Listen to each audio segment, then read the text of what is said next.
So we now begin the final video. Well, maybe it won't be the final video in this series regarding the long ending of Mark and why I've come sort of reluctantly to change my mind about the originality of the long ending. I probably will do a video at some point on how Mark is the basis, the long ending is the basis for the other endings, the other gospel post-resurrection appearances. I think that's another important part of the puzzle. So I'll probably do that. I'll talk a little bit about it today, but I'll probably do it more in depth in some future video. And it'd be nice to bring in some scholars and have some conversations, interviewing them and how they view the long ending. And then I would like in this particular video, of course, to cover the external evidence. Finally, we've done this sort of the reverse of the way textual critics would do it. And there's method to their madness, to be sure. I'm not, again, even trying to pretend this is a text critical analysis fully. It's mainly been a narrative critical analysis, which they have to depend upon at some level. They're not experts necessarily in narrative criticism, so they do have to, as we'll talk about, rely on experts who do some work on the internal evidence. And I'm just an expert in training. So then we have the question of the versions, the manuscripts, and things like this, and then what are the possible explanations for the dislodging of the long ending, or the variation, let's say, in the long ending in general, or the ending of Mark. So what I'd like to do, anyway, just to get to the point, is we're going to begin with some mop-up from the previous step 3, the argument about the literary style, because I missed a vocabulary word that I think is pretty important that a lot of people tend to focus on. And then we'll go on to surveying the external evidence. I can't emphasize enough that I'm not claiming any expertise on this. You should always go to the original sources in the secondary literature of people who've really done the hard lifting on this, and I'm very grateful for their work that I get to draw from. And so I'll mention some of them in the description. So be sure not to just take my judgments, particularly where I offer a judgment, should be on probation from your perspective, I think, and read the original literature for yourself. But let's just look at this word, porevome. You can see it here, and comes up in verse, change their color, in verse, can't remember what verse it is, 10, and then it'll come up again in verse 12, and it will turn up again in verse 15. And what's important to notice is that this is appearance 1, appearance 2, and appearance 3. We'll see why that's important in just a minute. But this word here, porevome, means to go, and Mark uses this word 16 or 17 times, I think, in his narrative. But when he does it, he always uses a prefix. Always uses a prefix. Now, the problem in the long ending here is that there is no prefix on the verb. It's not is porevome or ek porevome. There's no prefix there, prepositional prefix. And since Mark seems to favor this, a lot of scholars have said this is, some have even claimed it's a dead ringer, that couldn't have been Mark that wrote it. But the first thing to note is what Maurice Robinson pointed out, that akouloutheo, that's not right, that the word akouloutheo is another verb, it means to follow, that Mark uses and favors not adding a prefix. So as you go through the gospel, there's 15 or so, I can't remember the exact number, of examples of this verb, akouloutheo, except there's one time where Mark adds sin, which means to follow with, to follow along with, sin akouloutheo. So the vast majority of the time, he does not add a prefix, and then one time he does. So just, in other words, just because an author chooses to or favors adding a prefix, now this is the reverse issue, doesn't mean they can't on one occasion choose not to use it. And in this particular example here, in verse 10, there's not really a need for the prepositional prefix. It wouldn't fit in with, there's no prepositional phrase attached to it anyway.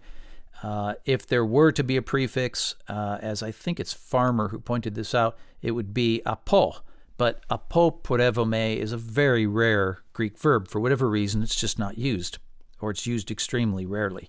So it wouldn't seem like that would be an instinct in the writer's mind, just by Greek convention. Either way, the point is, in this particular context, it's not really required to have a prefix.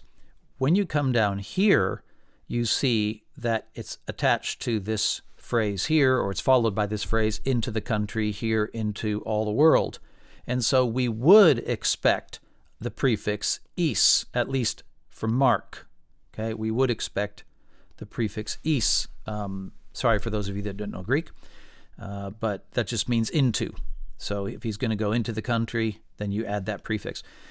But here's the thing I would point out. We have, as you see off to the side here, a trilogy of post-resurrection appearances. And we have a pattern where Mark likes to use words to create the pattern. He wants a rhythm in the passage. For example, the idea that that the witnesses were not believed, and then Jesus rebukes them for their unbelief. That becomes a pattern. The fact that he appeared becomes a pattern.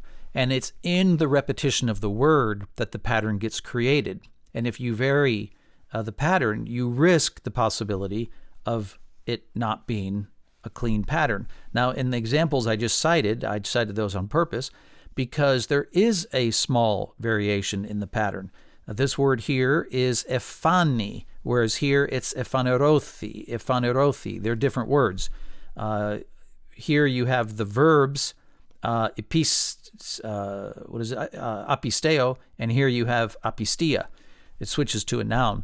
But a difference in those examples would be that they're still homonymic or homophonic.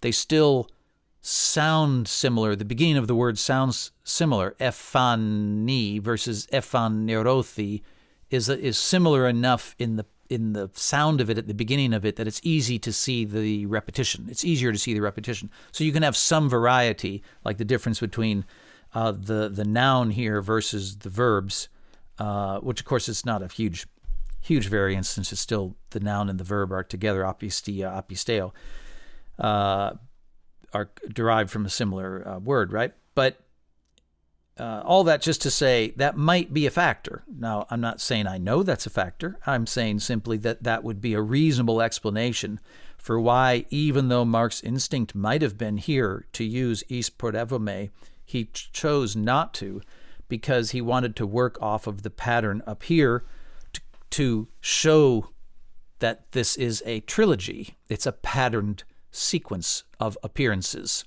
and that helps to create the pattern when you see the same word repeated, and it's more obvious if you maybe don't add the prefix. Again, I'm not claiming I know that.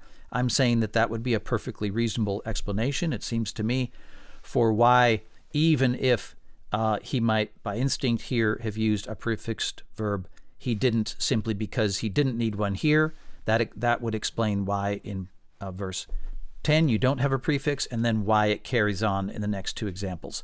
All right.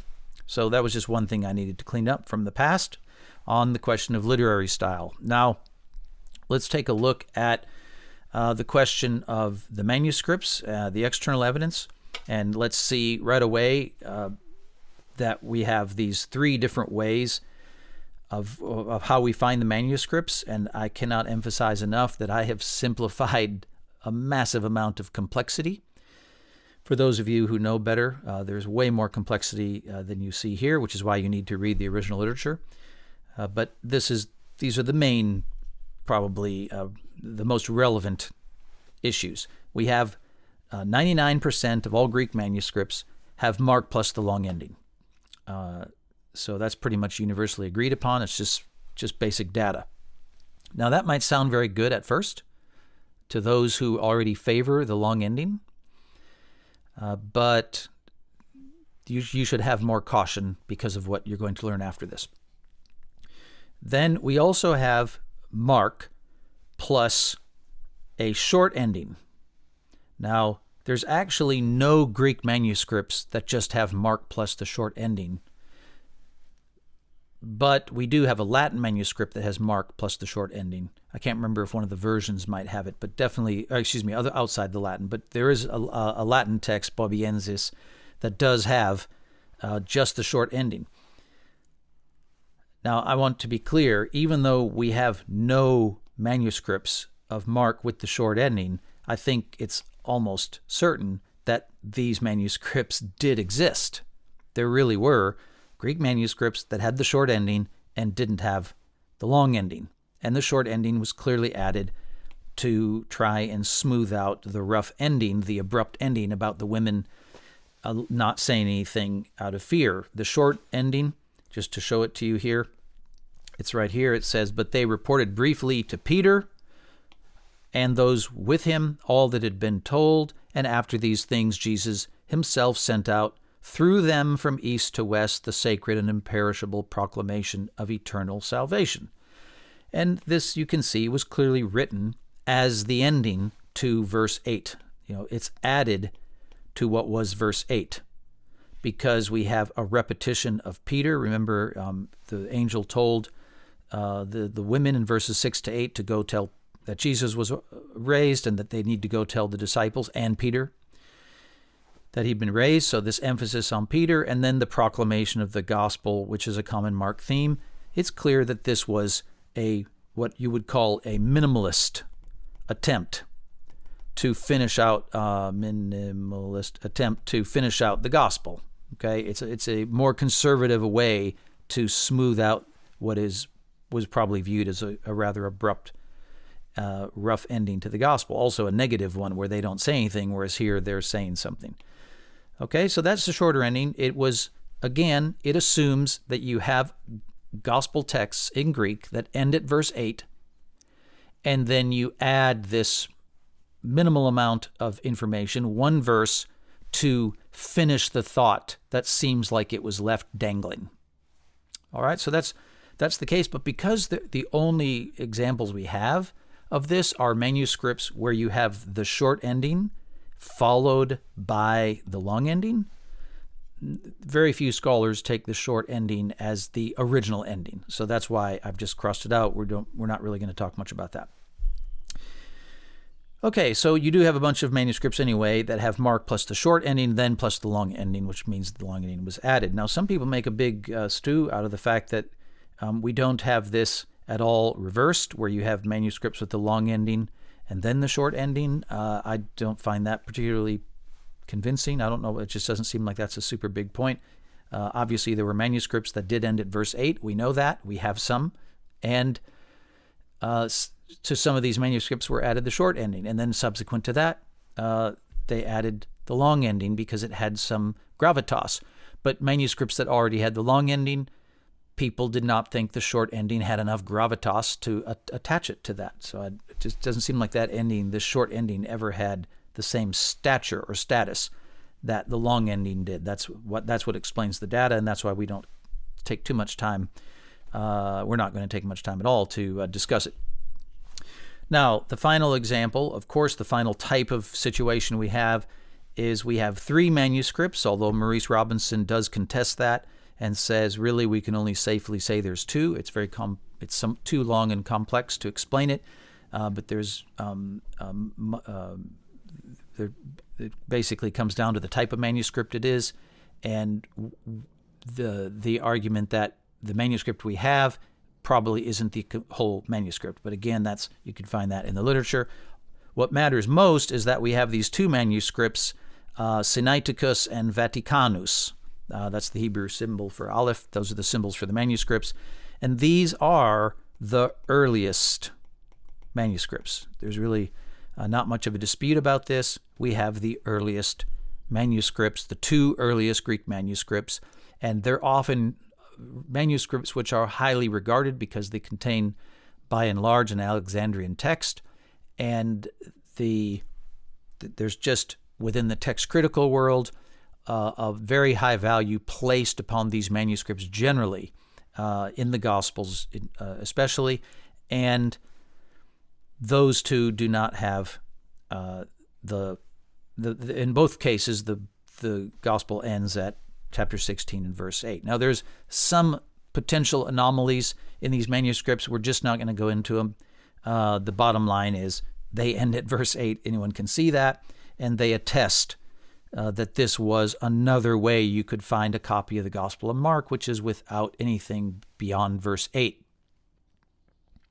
So that then is just the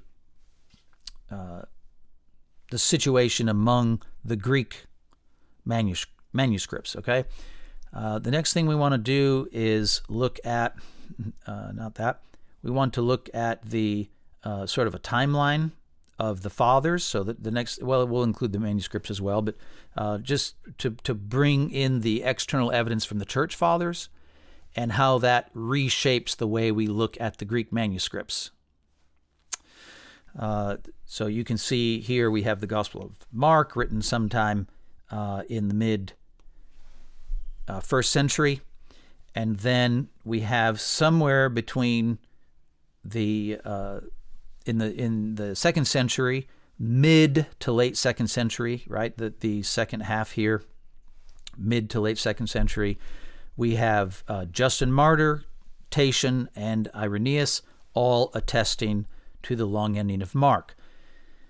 There's some debate about Justin Martyr, whether this expression here, exelphondes ekirix san pandachou, is actually drawn or derived from the Gospel of Mark. Justin Martyr does know the Gospel of Mark. He refers to it as the Memoirs of Peter, and this is the English translation here. The Greek, other than the word order, is the same as you find in chapter 16, verse 20 of the long ending.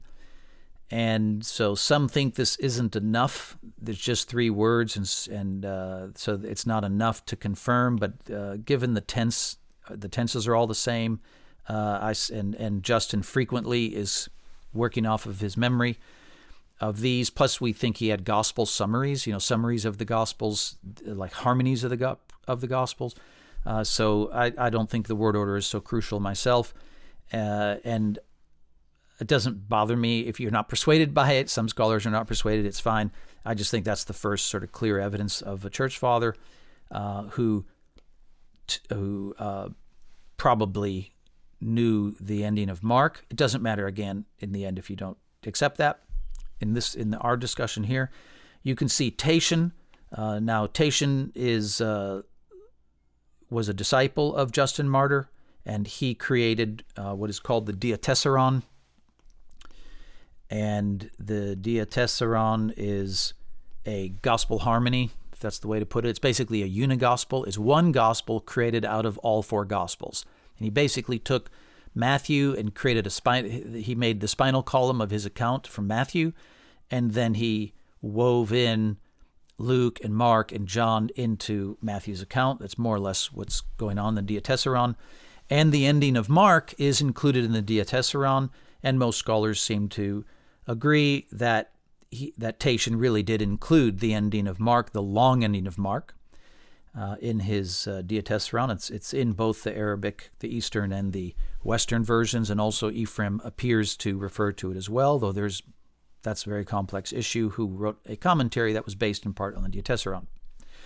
And then we have Irenaeus.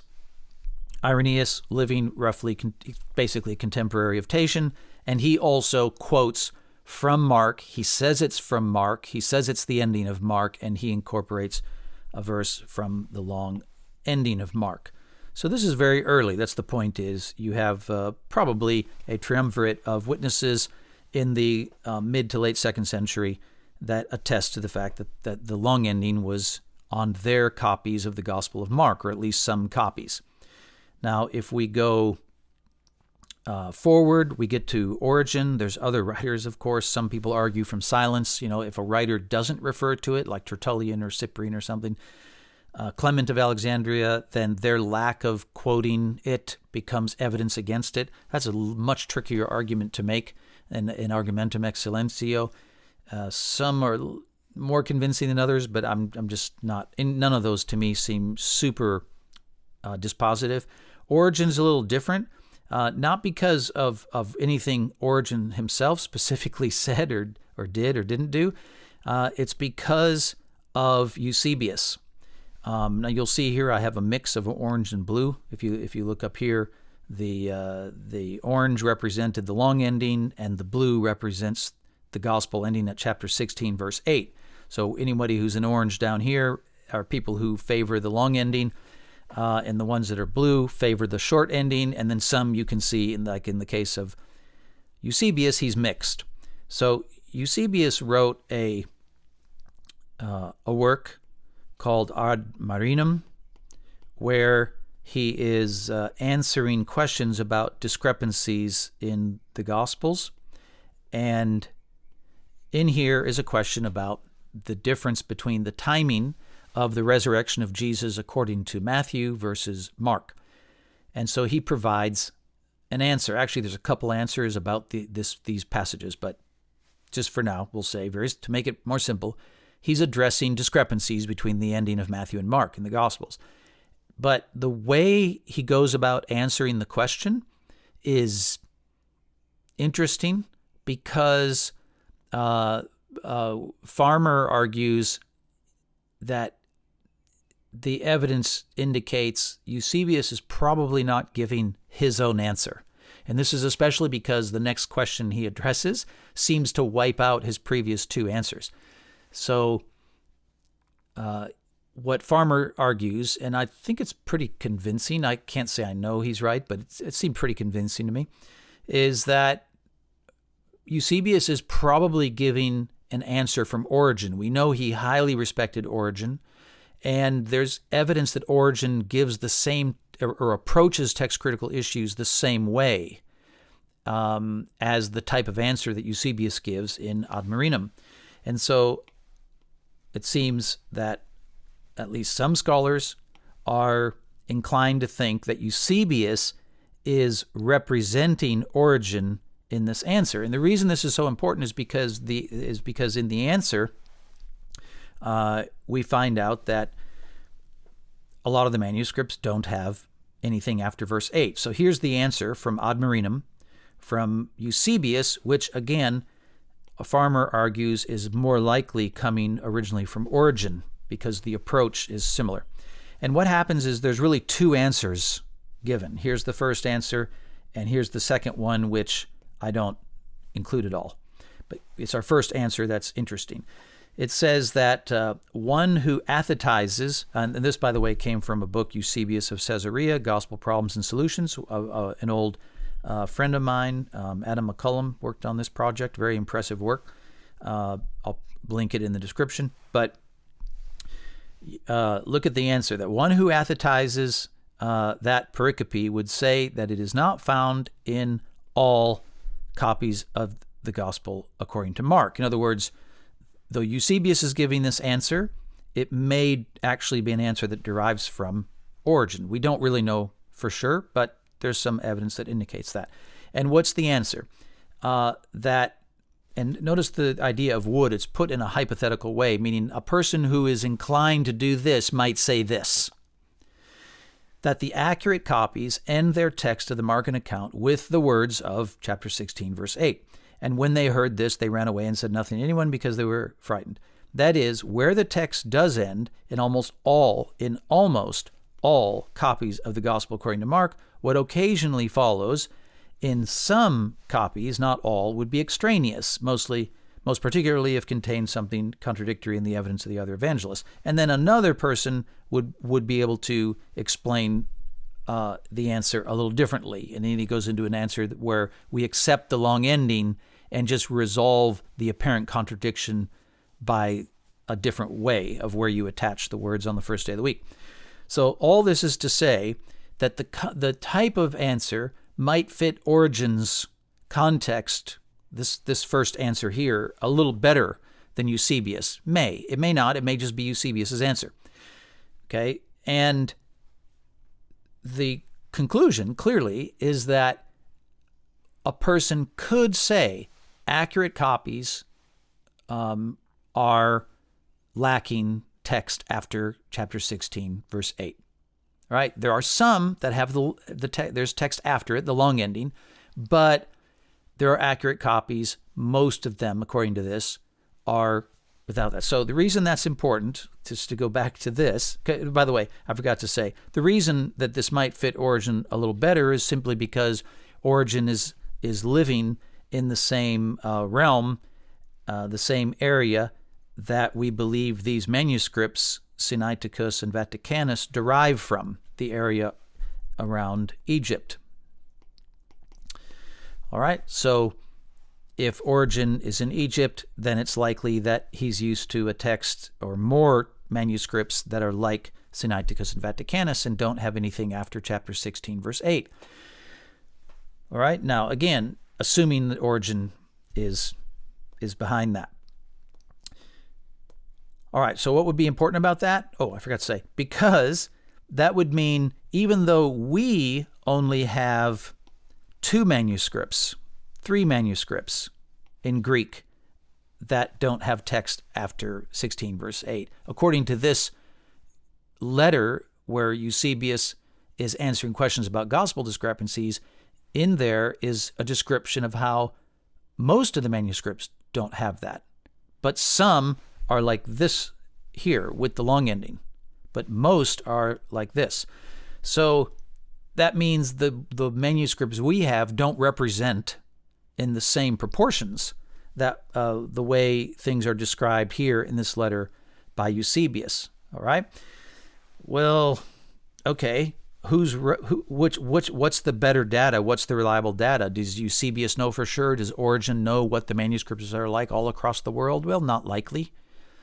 But their information is surely valuable, and Eusebius wouldn't likely.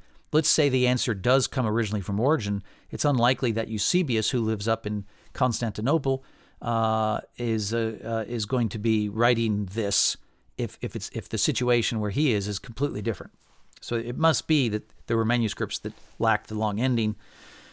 Now, there's another reason to think Eusebius himself this would be something he would agree with, which is the famous canons of Eusebius. I won't go into those, but those are basically laying out the parallels between the Gospels, and he does not provide for any parallel for the ending of the Gospel of Mark. He doesn't assign it a section number as if it's there. So even though he's aware, he's clearly aware there's such a thing as a long ending because it's described here and it's described here in the second answer. We don't really know if Eusebius himself, we don't know his exact view, but the fact that the canons don't include a numerical section for the long ending might be an indicator that he favors that. We just don't know. It also could be that because this is the second answer down here, that the second answer is actually the more valuable one, plus it's not from Eusebius. From Eusebius's perspective, it's not put into a hypothetical. It's not a might. It's not what's called the optative mood in Greek.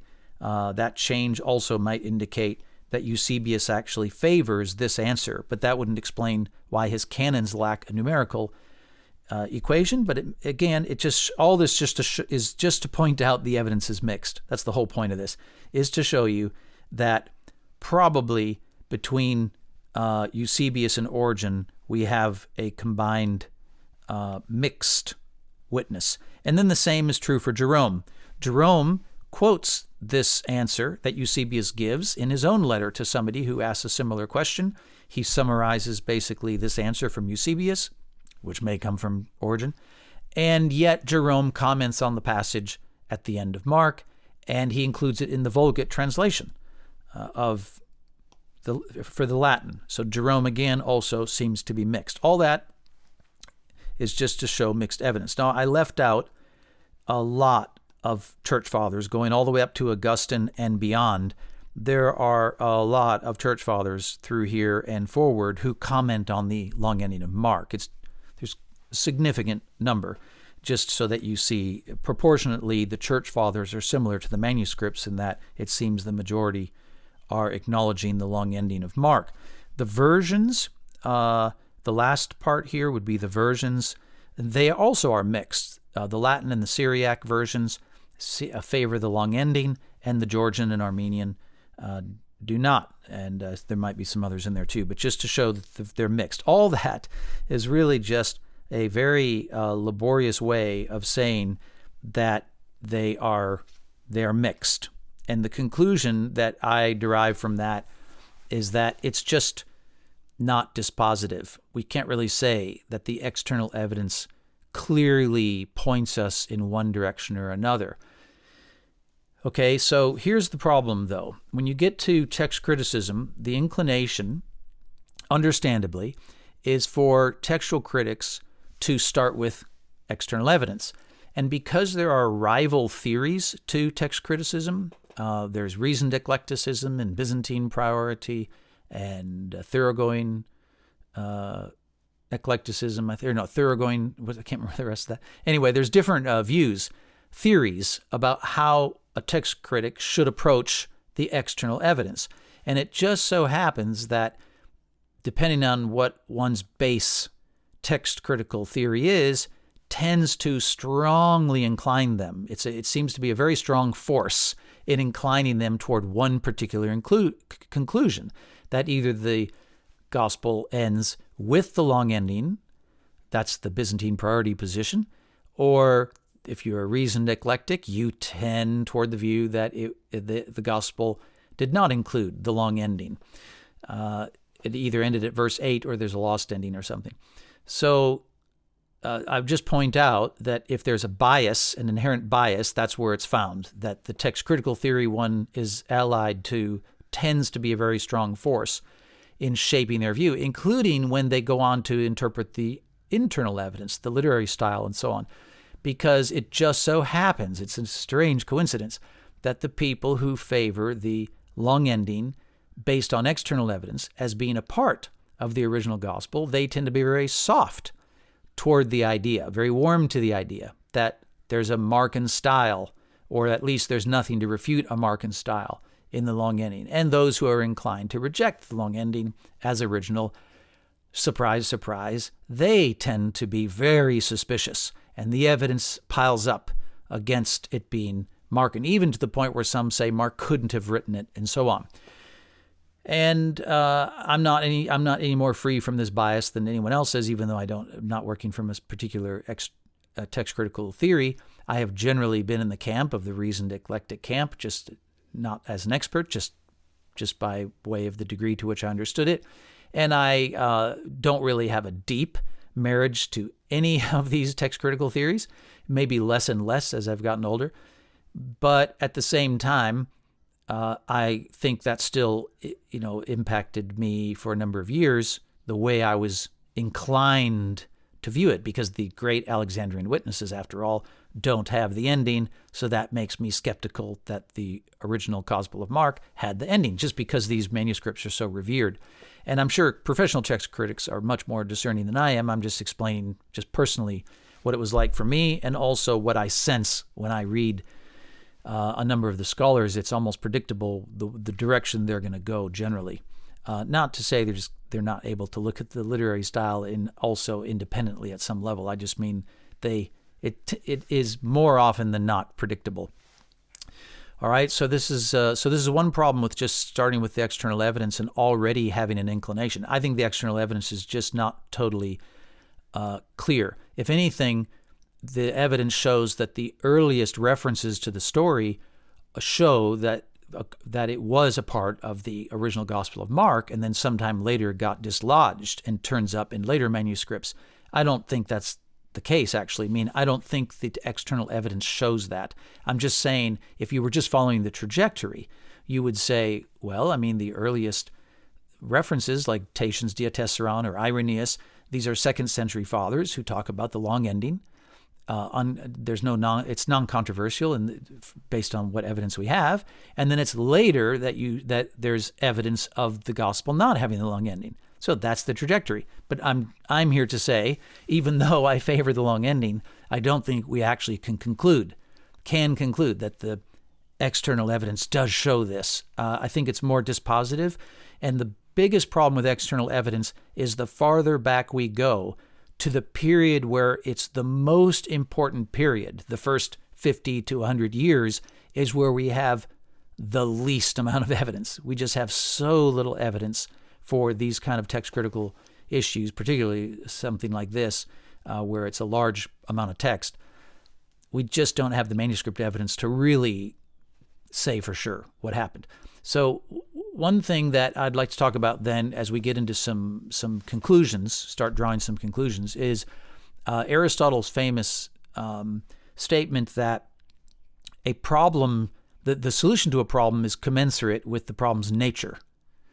So the ending of Mark is unique, similar to the Pericope Adulterae, the one I'm working on for my dissertation project, because they're a larger amount of text and they contain a complete story. Each section has a beginning and a middle and an end.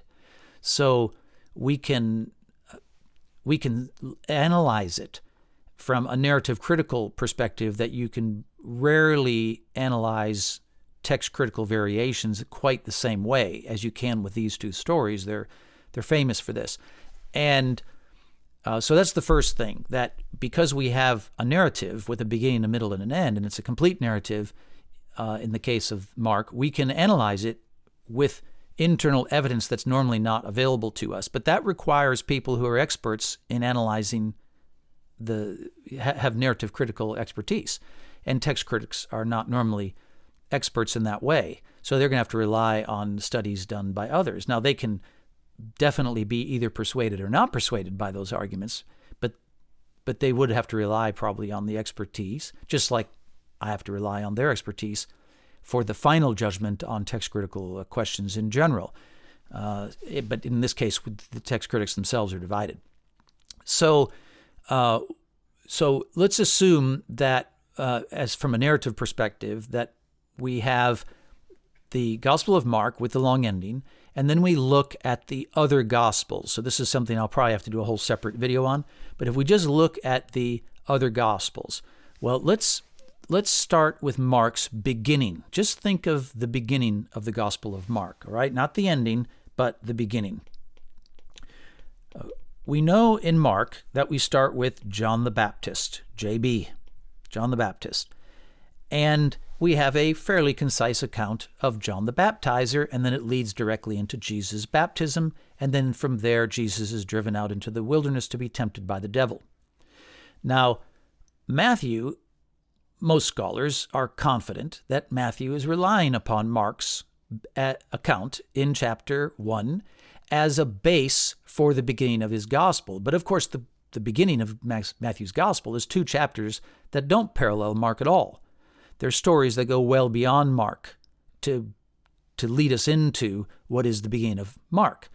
But then when we get to the beginning of Mark, Matthew's account of the baptism of Jesus, of the ministry of John the Baptizer, has more information. He supplements what Mark has with more information.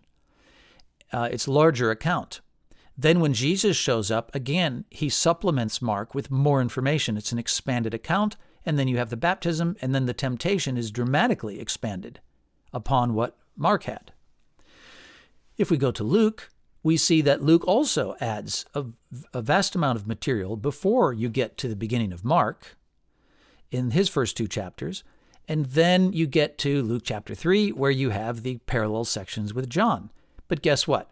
The John the Baptist account is supplemented with very different information. And here's what's interesting.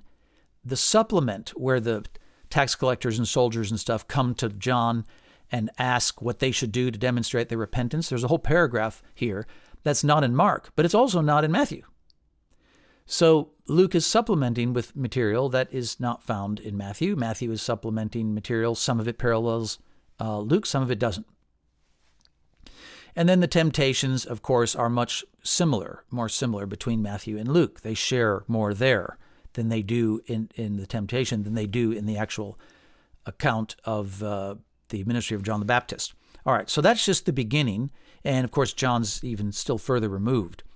The point is that there's a lot of variety in what they do with Mark and how they supplement him, even though most scholars believe we can assume that where you get to Matthew 3 and Luke 3, so Matthew would be Luke 3 and Matthew 3 to 4, you really do a parallel, or you're really deriving, you're starting with Mark, and then the two writers are going in totally different directions at various times with different types of supplementary material. So all that is just to say, keep that in mind when we get to the gospel accounts of the post-resurrection appearances. So if we get to these, let's just take a look at them just in summary fashion. Again, I may do a whole video on this because you have to really look at the actual language, the details of the language here.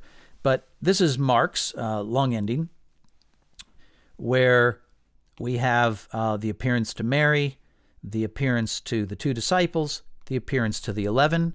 That is followed by the Great Commission, then Jesus' ascension and enthronement, and then this final verse, the final statement, that the disciples go forth making proclamation of the gospel everywhere, which is a uniquely mark and climax to his gospel because chapter 1, verse 1 began with a discussion about the proclamation of the grand announcement. And the other gospels don't do that. So it's a fitting conclusion to Mark. All right, so we really have these main parts here. That's what we're trying to get at. Now, what does John do? Well, let's take a look at John. Even though he's understood to have written last, we know that John incorporates the first appearance to Mary and expands it, and that John incorporates the first appearance to the 11, but it is not in the conversation. It is not the Great Commission. There's no John over here. So Jesus appears to the 11, but at that appearance in Jerusalem, we don't get a record of the Great Commission. All right? Then in John, there is another reference to a second appearance in Jerusalem, which no other evangelist has. And then we have John giving us an account of activity in Galilee, which is not anywhere in Mark. It's absent from Mark. All right, so that's John. Okay, then let's go to Luke. Luke, he takes the appearance of the 2 disciples and incorporates that. The appearance to the 11 and incorporates that. He has a Great Commission, which is a modification of Mark's, and it occurs while they're in Jerusalem to the 11. And then he has a record of the ascension and enthronement. So Luke incorporates virtually all of the long ending except the verse, this final thing, which, as I said, is very unique to Mark because it's an inclusio to the original verse 1. So this is the only thing right here that Luke does not have as a parallel building block for his post-resurrection appearances. So he looks like he depends heavily upon the same things that we see in the long ending of the Gospel of Mark. What about Matthew? Well, Matthew has nothing of the appearance to Mary, nothing of the appearance to the 2 disciples, and the appearance to the 11 is given in Galilee. In other words, it's assumed that the disciples believe that Jesus is raised from the dead, and they meet him in Galilee. They wouldn't meet him in Galilee if they did not already believe he was raised from the dead. And when they see him in Galilee, Matthew states that a number of the disciples worshipped him while others still were in doubt as to the reality of what they were witnessing, because they obviously, these disciples who were gathered there are having doubts. Now, that idea of there being some doubt is obviously derived, is consistent with the way Mark gives the account, but it's completely reworked to where we don't have any of these other appearances. We're just taken straight to Galilee. And why might Matthew be so interested in getting us to Galilee? Because the entire focus of that appearance is in the Great Commission. We probably should say that though Matthew doesn't record the appearance to Mary, he does record the appearance to the women generally. I probably could have added that. It's not, doesn't say to Mary, but it does say there was an appearance to the women and they go off and then tell the disciples. But either way, Matthew's particularly interested in the Great Commission. He's not interested in charting exactly how the disciples came to believe in the resurrection or not to believe it, like Mark, Luke, and John are. He's interested in the Great Commission, and he places the Great Commission in Galilee. He does not record the ascension or the enthronement or the stuff about the two disciples, the appearance to the two disciples. He's entirely focused on the Great Commission, and his Great Commission has to do with discipleship. It's heavily focused on the idea of discipleship, because that's the unique theme of his gospel. I won't go into Matthew's whole gospel, but that is a priority theme within Matthew, is discipleship. And so that's why he goes right, seems that's what influenced his decision to go right to Galilee. All right? So this is the way I would draw the conclusion, just based on a general survey, There's much more work that would have to be done. But what I would conclude is that all of the other evangelists can be shown to have derived their accounts directly from the base text of Mark's long ending. So if you start with Mark's long ending, you can account for Matthew, for Luke, and for John. Now, you can't start with Matthew and account for Luke, John, and Mark. You can't start with Luke and account for Mark, Matthew, and John. But you can start with Mark's long ending, and you can account for the other endings. And the interesting thing is that none of them simply take Mark's ending and use all of it. Luke uses nearly all of it. John uses some of it, but in very different ways. Matthew uses only a small part of it in a very unique way. Nonetheless, the Mark is a base text you can start with and account for the other evangelists' endings. And if you look at how John supplements these base appearances from the long ending, or how where Matthew has made changes, or where Luke has made changes, the interesting thing is that all of those changes that John makes, or Matthew makes, or Luke makes, are not paralleled at all in the other Gospels. You can't draw Luke's ending out of Matthew at any point. You have to start with Mark, and you can see how Luke supplements him, but you can't go over to Matthew and explain what Luke is doing. So that leaves the impression on me that the long ending was early enough that Matthew, Mark, and Luke and John could be said to have relied upon a copy of Mark with the long ending.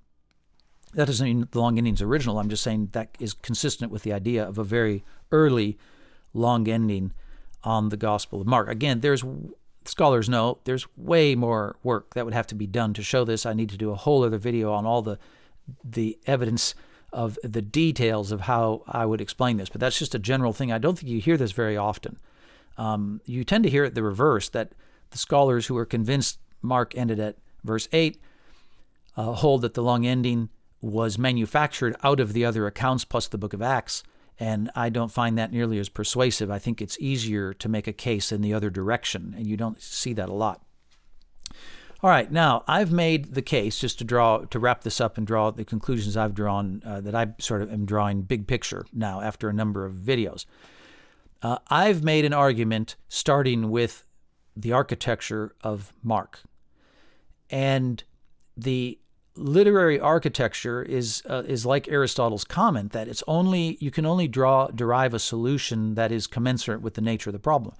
So in this case, the text we're dealing with, Mark, I believe that there is enough structure and order and patterning in the very intrinsic nature of how Mark designed and constructed his work that an architectural argument has much more value than it would have if he didn't operate like that, right? If he wasn't using careful patterns and repetition and so on in the way he's constructed the book, it wouldn't have the same value. As I said right at the beginning, my argument's only going to be valuable to the degree you think I've made the case that the architecture of Mark is the way I've laid it out.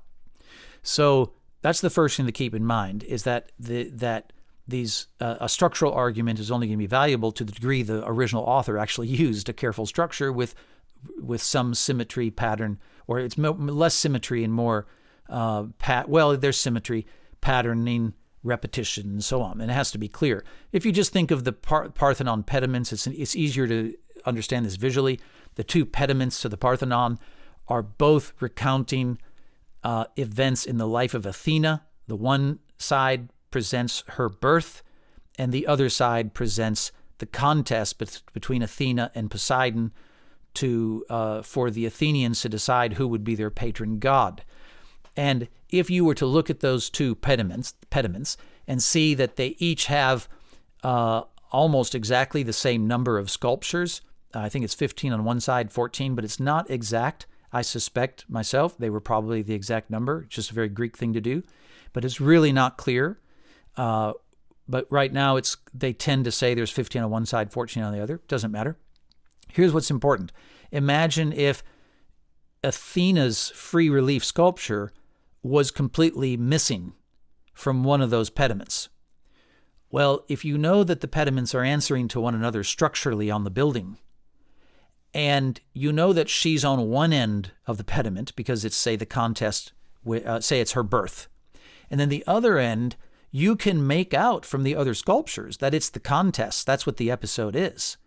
And you know Poseidon is there with his trident striking the ground, but there's a gap.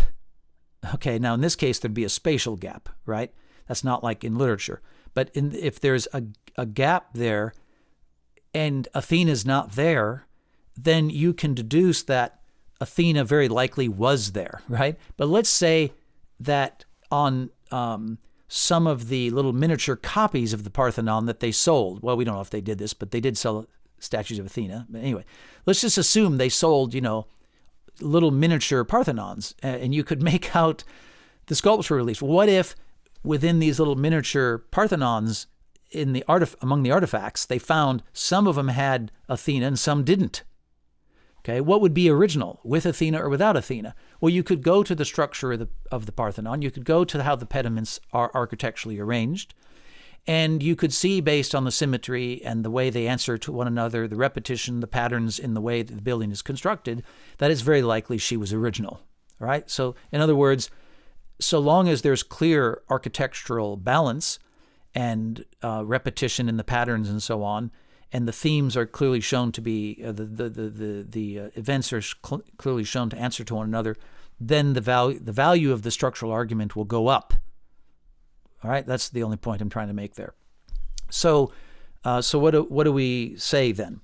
Well, what that means to me is that Mark, based on architectural arguments in the composition of the book, very likely penned the long ending as part of the original layer of the design of the book. It was there in the original published copy. It certainly was there in the mind of the author. At the very least, it seems to have been part of the blueprint, the designs, the architectural designs of the book.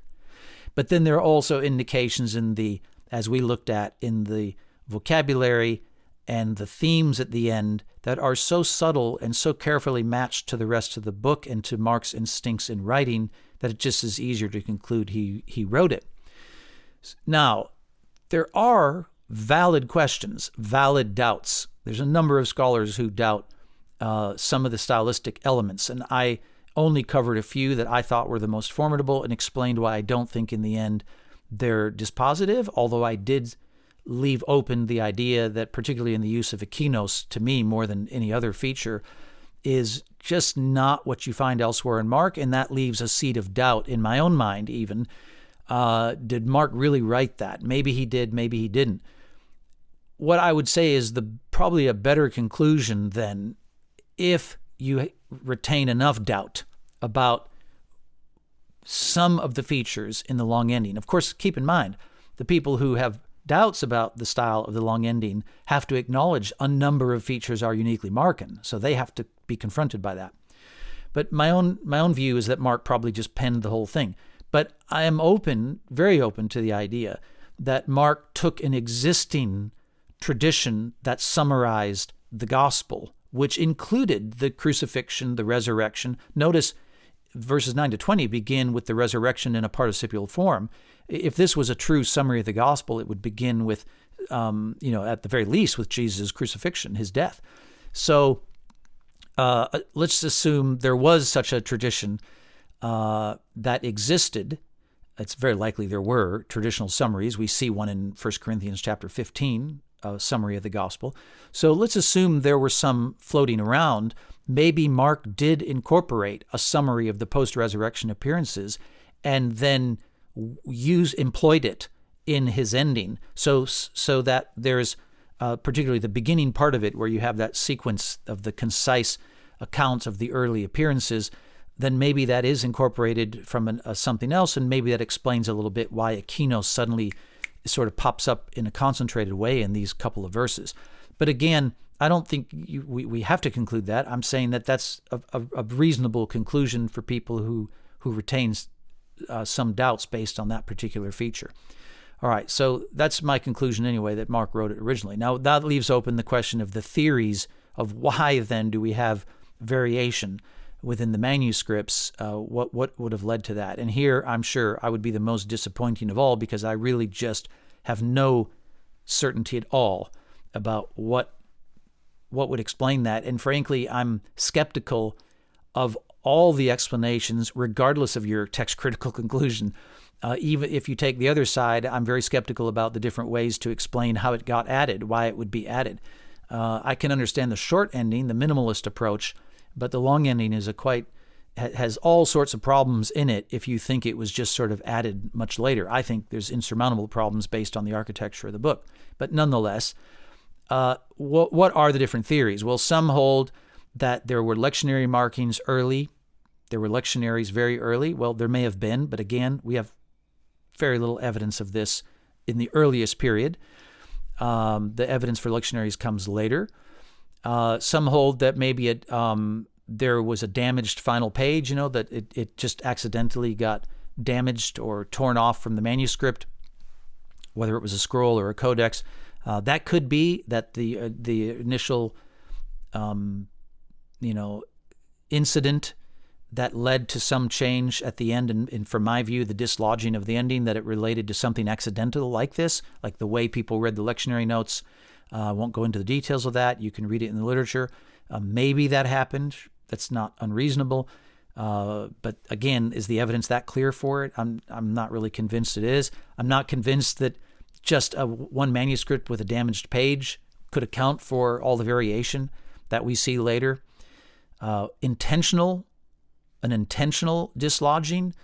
Farmer argues that it probably relates to the text-critical work of scholars in Alexandria, because they did try to resolve discrepancies at times. And he shows from how Origen operates that Origen did at times try to resolve discrepancies just based on common sense rather than based on the textual copies. But that may have played a role.